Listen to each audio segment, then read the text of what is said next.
muuqaalkii hore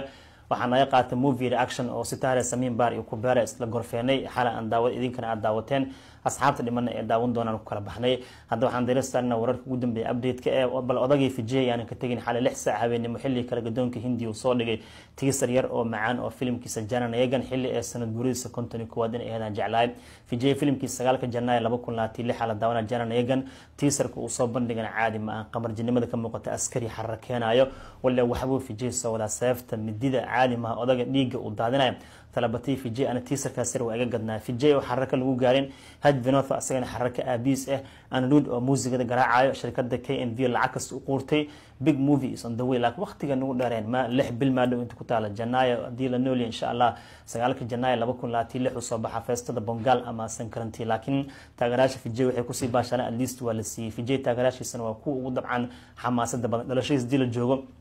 waxay u baahan barashada teamka la saaray teaserkan lagu yeelamaane ma soo dhaween filimkan Bujaahid Atrisha kuwaad ka ee silmadan waa ka warqabtiin Bobby Dollar oo asxaab badan oo ku jiraan Barakesh Shaad rag badan ku jiraan marka